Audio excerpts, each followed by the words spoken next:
Birds of a Feather by Windy Angel. Chapter 6. I wandered with crows, who cried, "Not yet, not yet." Summary, in which Danny meets Tim. Danny gave Tim the most withering, deadpan expression a bird could possibly muster. If he'd been in human form, he'd have had his arms crossed and a dramatic frown planted so deep into his face it could qualify as a new tectonic plate. But alas, he was currently a very fluffy, very moody raven, so all he could do was glare down at his traitorous human from the top of the bookcase, puffed up to high heaven in righteous betrayal. Tim, the audacity-haver, looked up at him with a helpless little smile, arms outstretched, like he was calling down a particularly stubborn cat. "Oh, come on, you big baby." "Baby?" Danny's feathers bristled. He was not a baby. He was an ancient cosmic being, a death-touched, dimension-hopping, chaos-wielding sovereign of the dead. He had faced spectral warlords and eldritch tempests, and what the hell Tucker cooked on Tuesdays. He was also, unfortunately, a bird right now. A bird who really didn't want this human to leave. "Just one afternoon," Tim coaxed, voice dangerously soft and lensed with unfair sweetness. "I just want to hang out with Cass and Steph without checking Yelp for pet-friendly cafes every 10 minutes. It's not like I'm abandoning you forever." Danny made the most offended "Craw!" he could manage, and dramatically turned around so his back faced him. The betrayal radiated off his fluff in waves. One afternoon. One? That was basically eternity in bird hours. Anything could happen. Tim could die. Tim could forget about him. Tim could fall in love with someone else who wasn't a terrifying raven creature of liminal origin. Unlikely, but still.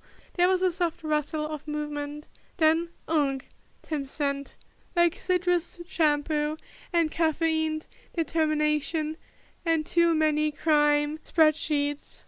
It wafted up as Tim leaned closer. "Ghost." Tim muttered gently, fingers barely grazing Danny's wing. "Come on. Don't be mad. You know I will come back." Danny snapped his beak in the air and turned his head with a theatrical huff. "Mean," he croaked in his best raven voice TM, loud and indignant. "You are being so mean." Tim huffed a laugh, pinching the bridge of his nose and managing to look far too fond for someone being publicly slandered by a talking crypt.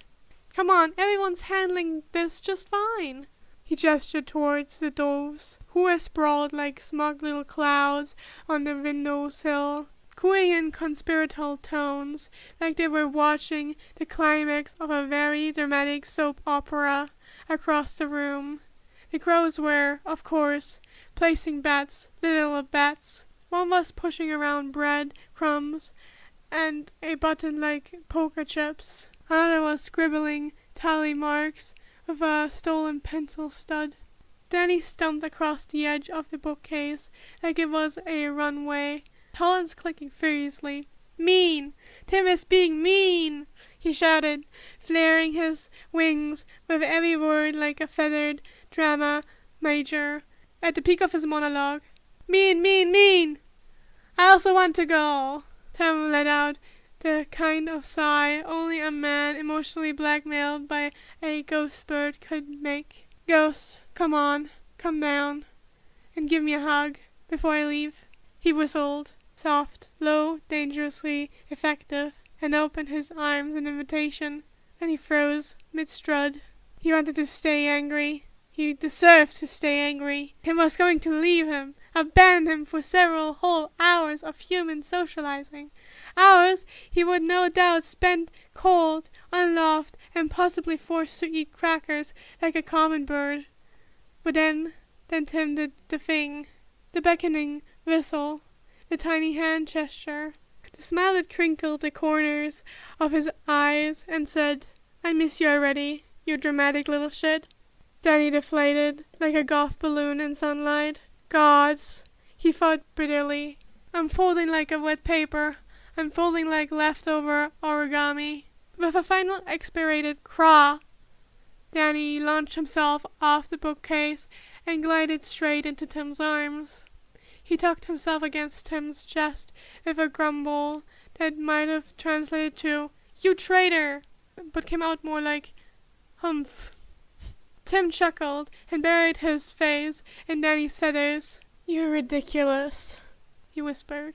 Danny nestled in tighter. "You love me," he thought smugly. And unfortunately, for both his pride and his evil bird street cred, he loved Tim right back. He let out a series of low, muttered croaks, like he was still contemplating under his breath, but it started sounding suspiciously like purring the longer Tim stroked his back. "I promise I will be back early," Tim muttered, fingers rubbing just behind the base of his neck, in that one exact spot that made Danny go boneless. He melted like haunted candle wax, pressed close with a grumbly sigh. "And after that, we can go on patrol," Tim added. "All of us, murder party included." Then he let out a put-upon sigh and nuzzled under Tim's chin, beak brushing along his jaw like a lovesick curse. "Tim," he said, soft now, less accusation, more endearment, the kind of name drop that meant, "Fine, but only because I love you."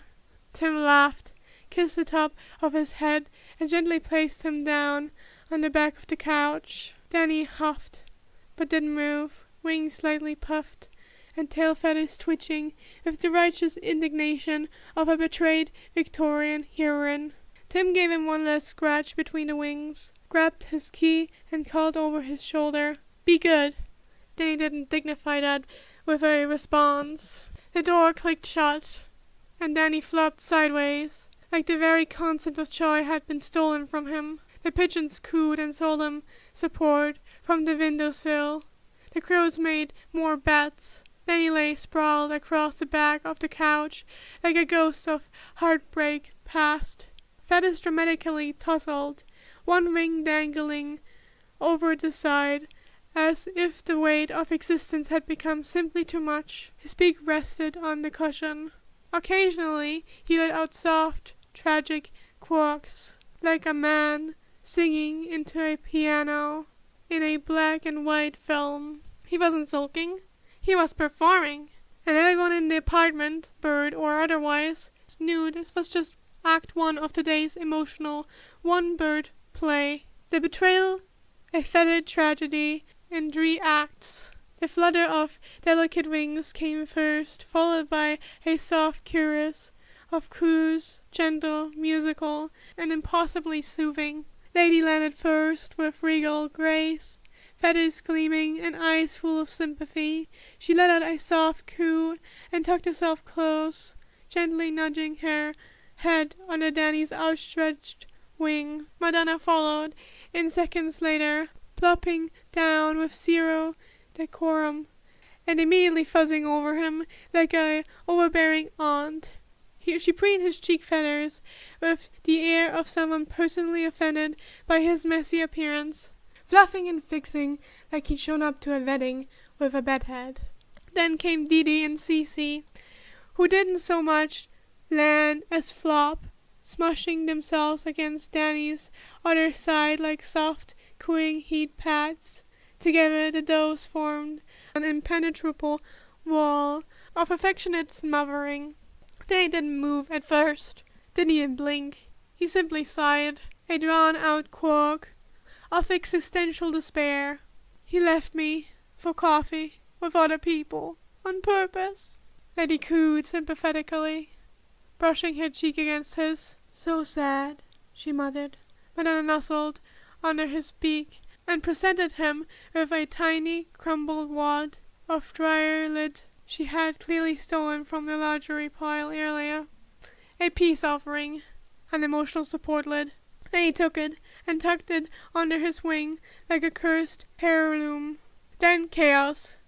The unmistakable sound of crow laughter, rough, rasping, and 100% rude, filled the apartment. From the ceiling fan, from the bookshelf, from wherever they'd been lurking like furry little demons. The crows dropped into the scene like they were executing a military raid on Danny's dignity. Little landed first, crackling like a gremlin, beak clicking in the light. Bastard followed with zero grace, squawking out a pitch-perfect mockery of Danny's earlier wail. "You left me!" Brett nose-dived right into the couch and began mimicking Tim's motorcycle, followed by Danny's dramatic protest. "Mean, mean, mean, mean!" Sherlock, the last to arrive, didn't say a word. He simply perched at the top of the couch, wings tucked neatly, head tilted at an angle of absolute disdain. The energy screamed, "I'm not mad, I'm disappointed." Danny stared at them. Just stared. Eyes half-lidded, feathers still ruffled in operatic sorrow. "I am in mourning," he said flatly, like a vampire widow draped over a piano. "You are in meltdown," Brad chirped, cheerfully, in Damien's voice, no less. And Bastard laughed, so hard he nearly fell off the backrest. Sherlock didn't laugh, but he did ruffle his feathers very slightly, which in Sherlock's terms was devastating mockery. Then he huffed, dramatic and wounded, and turned his beak toward the ceiling like he was asking the infinite realms to smite his enemies, or at least return his human early, with the gravitas of someone about to complain to the manager of fate. "What do you even do when he's gone?" he demanded. "What happens when Tim just vanishes off into the wild Gotham night?" Lil shrugged, or attempted to. It was more of a feather fluff and vague neck wiggle. "We do our own thing," he crowed cautiously.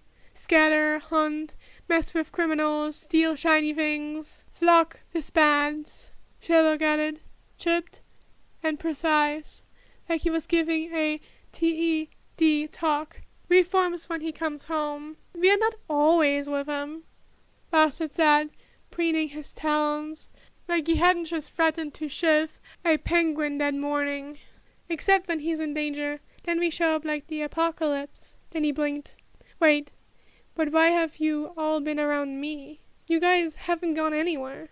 You're always here, looking, judging, staring with your haunted little eyes." Lady fluffed up beside him, feathers puffing like a marshmallow at shy heat. The doves paused, collectively and awkwardly. "Well," Lady muttered, sounding bashful, "we like you." Then he froze, like someone had just hit pause on his life. Dee flopped over dramatically, head under Danny's wing, like a heat-seeking feather missile. "You're fun and soft." "And you talk to us," Cece cooed.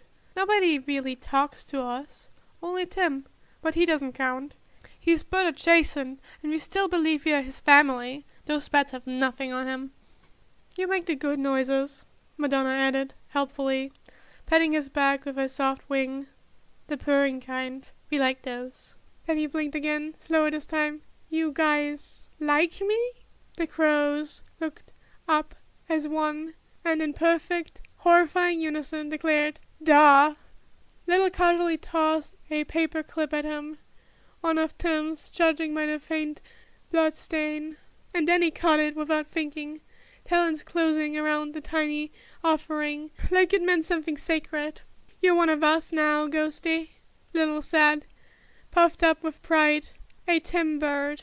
Part of the murder," Brad declared, flapping his wings like an anime protagonist mid-monologue.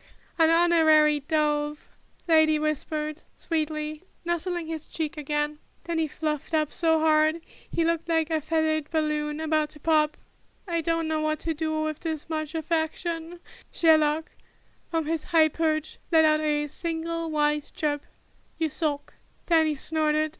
"Then you accept it," Sherlock concluded, with gravitas. Then he let out a quirky laugh, half chirp, half sigh, and melted back into the warm pile of doves, with all the grace of a ghost, surrendering to the light.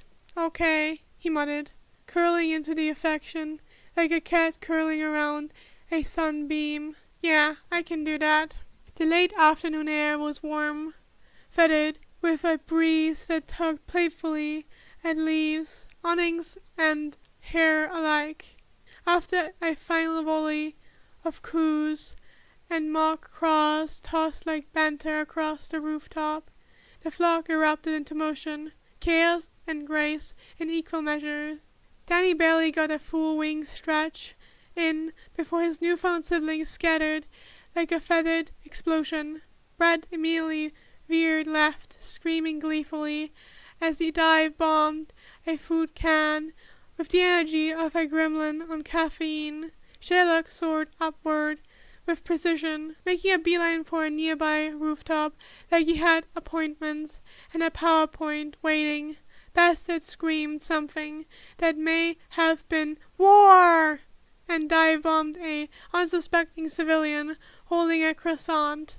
The dose, ever elegant, flooded information, soft clouds of grey and white disappearing behind the rooftops like floating petals. Danny hovered a moment longer, wings spread against the sky, letting the wind slip between his feathers. Then he dropped, low and quiet. He cut into a narrow alley in a sweep of shadow. Frost and light shimmered around him mid-air, spinning in lazy spirals. By the time his feet hit the concrete, his form had shifted, raven to boy, ghost to human.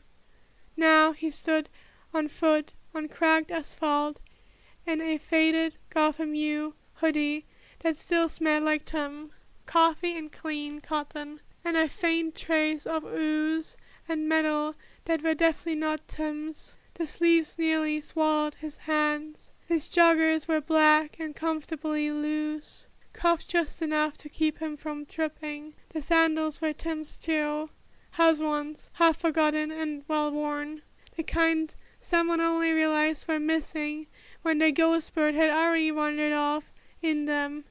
Danny wiggled his toes, adjusted the hoodie with a sharp tug, and exhaled. The city felt smaller when he wore Tim's clothes, less sharp, and that was dangerously comforting. He shoved his hands into the hoodie pockets and started walking without a destination.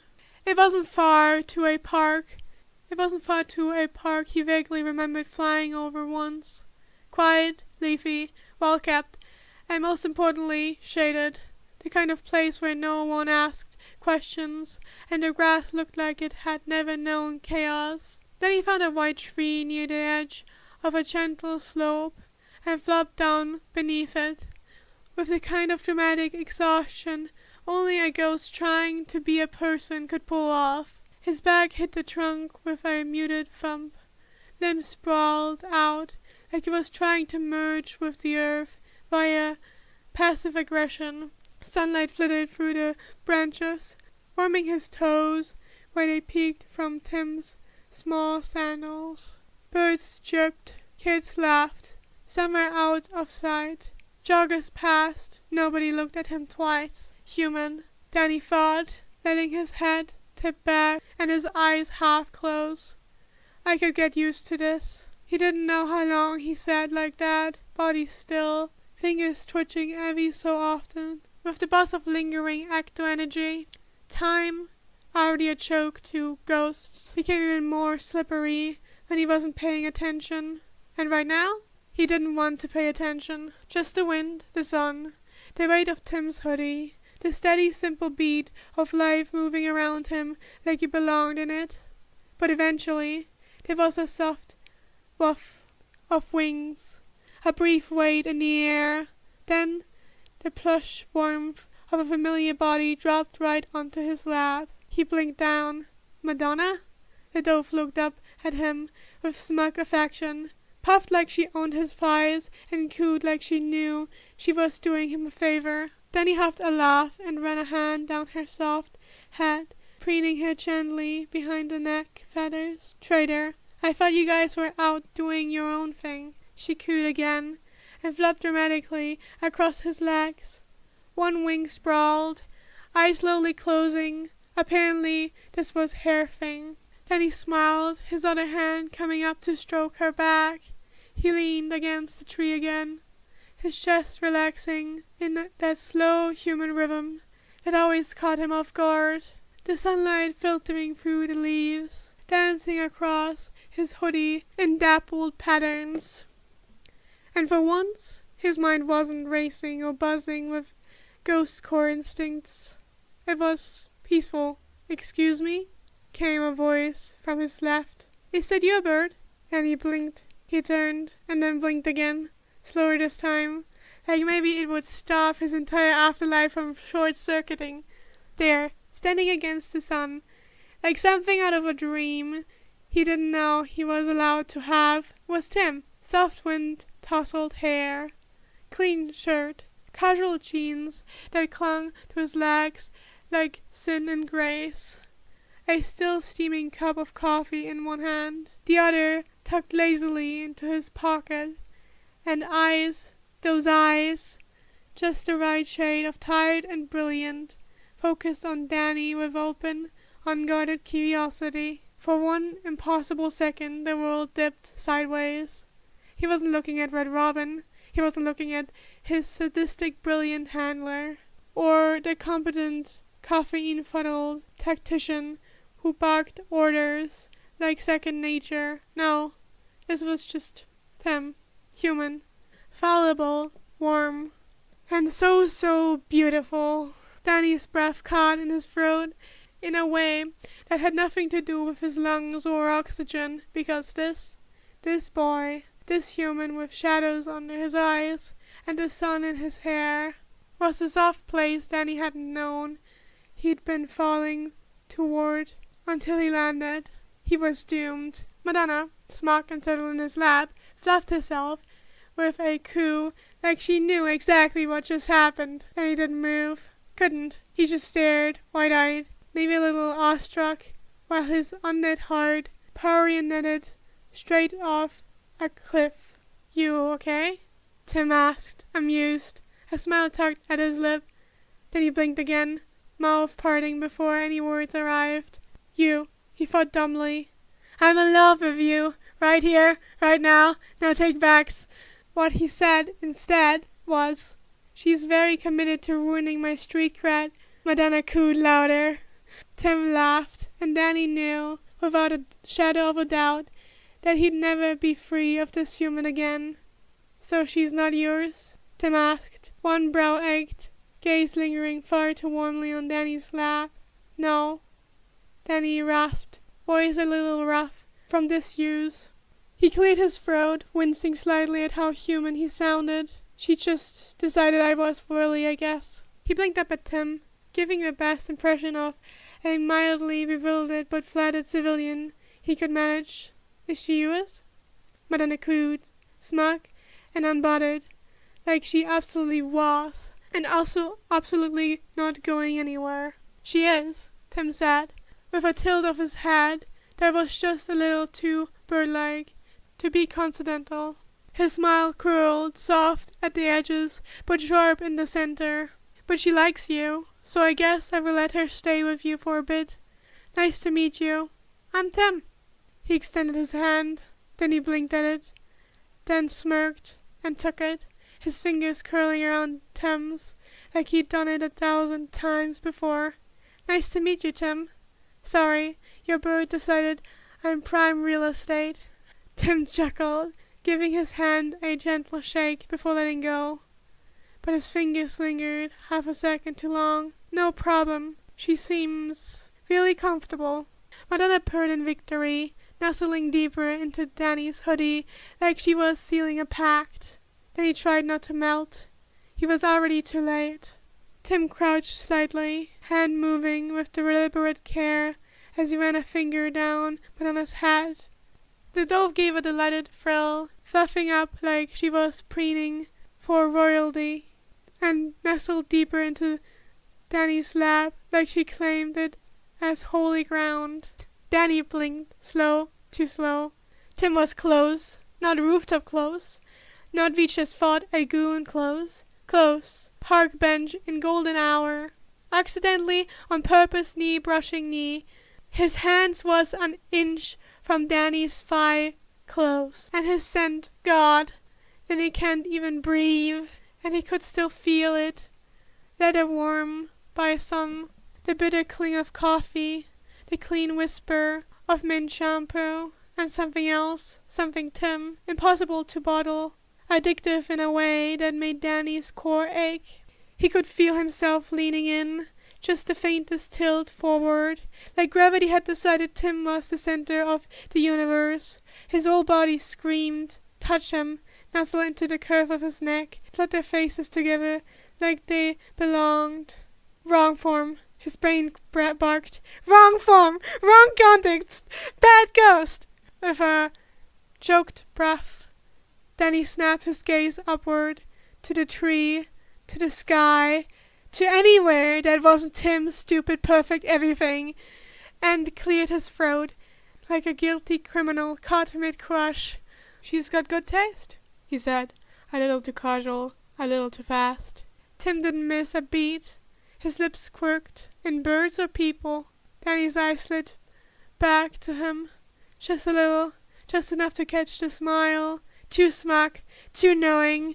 He snorted and rolled his eyes with a smirk, cheeks slightly flushed. Yes. Tim laughed, crouching all the way down now, elbows resting on his knees, petting Madonna like she wasn't the strangest accidental date set up either of them had ever experienced, which frankly made Danny suspicious. Deeply suspicious. You didn't put a tracker on her, did you? Danny asked, narrowing his eyes like he was interrogating a suspect, and not the most annoying, attractive man he'd ever accidentally bonded with over a bird. Because if this is some kind of honeypot pigeon scheme, I'm impressed. Tim's brows rose with flocks innocence. Now that is a fantastic idea. Strategy dove employment? Weaponized meat cuties? I could revolutionize espionage and romance. Then he crossed his arms, hoodie brunching around his elbows. You're deflecting. You're projecting. Tim shot back, smile sharp as a paper cut. Maybe you trained her to find hot guys in parks. I didn't train birds to flirt for me, Danny said, deadpan. I handle my own flirting like an adult. Tim hummed, eyes dragging over Danny in a way that was absolutely not subtle. You're doing pretty well so far. Then he blinked, then huffed. This is flirting now? Tim gave him a slow, knowing smile that could have melted steel beams, only if it's working. Madonna thrilled, like she'd been waiting for this moment her entire life. Then he glanced down at her, then back at Tim. She's a little too pleased with herself. You sure she's not yours? Tim tilted his head again, in that infuriatingly even way. She likes you, so I guess I will let her keep you for a while. Then he snorted, a real grin tugging at the corner of his mouth. Wow, generous. I'm a giver, Tim said smoothly, but only if you're worth the wingman. Then he leaned back slightly, giving Tim a look that was equal parts challenge and amusement. You're eerily similar to someone I know, Tim grinned. Good-looking, clever, emotional, repressed. I was going to say a menace with nice hands. But sure, let's go with that. Before Tim could reply, and Danny could keep pretending he wasn't blushing, a distant voice cut through the moment. Steph and Cass, waving him over from the walking trail nearby. Tim gave Madonna one last pat. Duty calls. Danny raised an eyebrow. Don't worry. I will take great care of your bird. Tim smirked. Just don't let her train you. I'm Tim, by the way. Danny.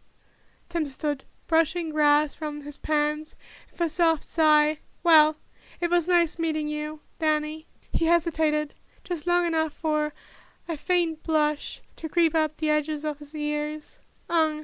If you ever want to do this again.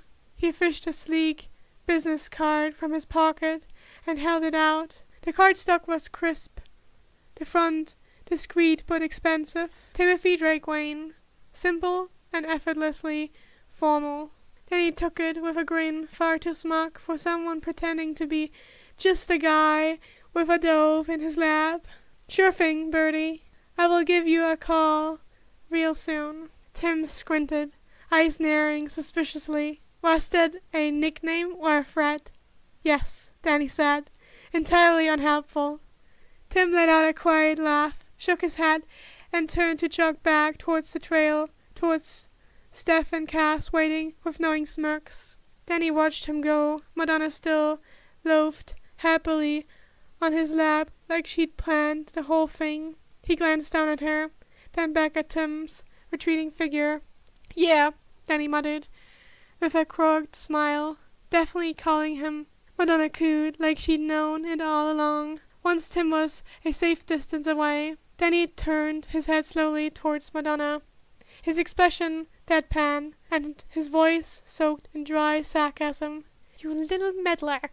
Madonna, unbothered, glowing with triumph, gave her chest feathers a slow, smug preen. She fluffed up into a perfectly self-satisfied loaf, and met Danny's gaze with the unmistakable glint of mission accomplished.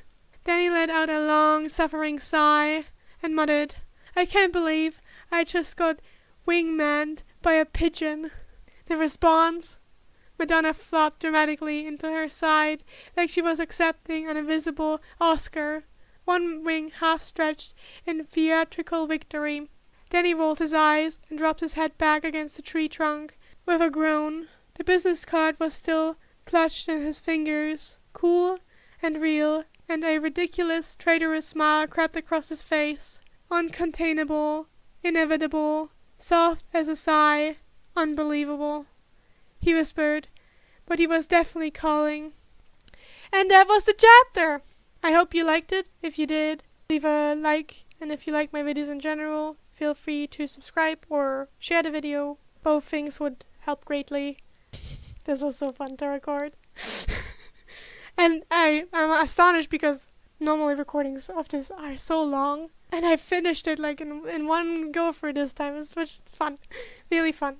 I do Podfic commissions. So if you have a Podfic that you want me to read, or that you've written, or that you want to have like privately read to you or something, or for someone else, who knows? Infos to that are on the screen or in the channel description. If you do decide to commission something from me, you can get early access to my Discord server. You know, my personal theory is that Brad is just a parrot that got his feathers so like blackened from all the pollution in Gotham, so nobody realized he's not like a raven. By the way, do I sound out of breath? Like my voice in general? Because a friend of mine told me that today and I was like, what? Who does not like recording highlights? That's a great question. Answer that if you got that far into the video. But hey, yes, I have more recording highlights for you. Here you go. But alas, he was there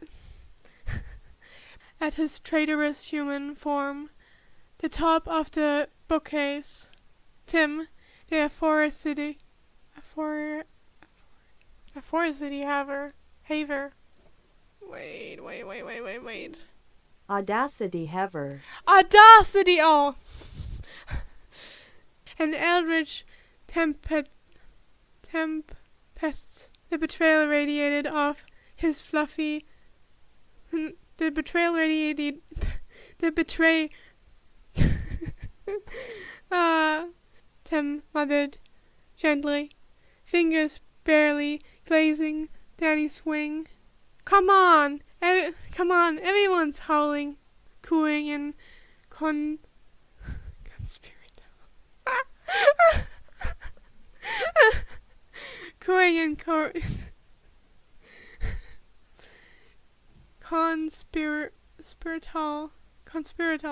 The smile that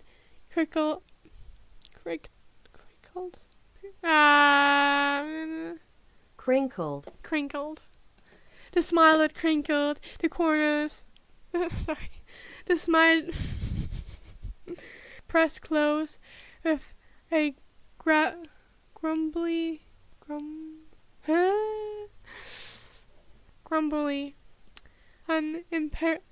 Together, the doves formed an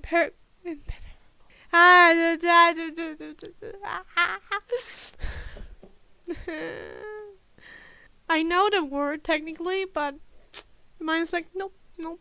Nope. Impenetrable. Impenetrable. Impenetrable. Of existential. Feathers still ruffle in operatic. No. Yeah. In operatic sorrow. No, I don't think so. It does not. Is there operatic sorrow? Is that a thing? I don't know. Operatic. It is operatic though. Like a vampire widow dropped over a piano. What happens when Tim just vanishes off the... What happens if Tim just vanishes off... and Wiggle. Like he hadn't just threatened to sheave? What? I think it's supposed to be skinned, maybe? Shiv. No, it can't be skinned. Or skin. Shiv. Shiv. Wait. But why... Then he blinked. Wait. But while if... Oh. Feathers puffing like a marshmallow at shy heat. Feathers puffing like a marshmallow in shy... like it meant something scared. Scared? Like it meant letting the wind slip between his feathers. He cut into low and quiet and dimpled patterns. Dimpled? Fallible. Wait, what? Fallible. So it is fallible. To be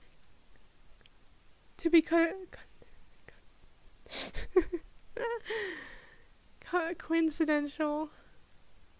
To be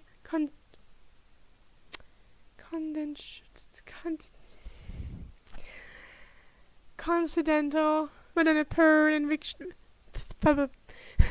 his hand was an inch from Danny's thigh close. I did say it right. And his strategic weaponized meat cut. I just heard. I could revolutionize espionage.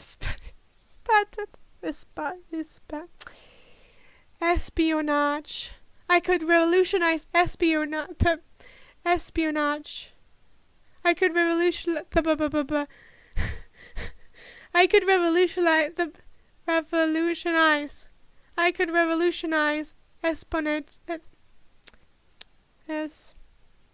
espionage.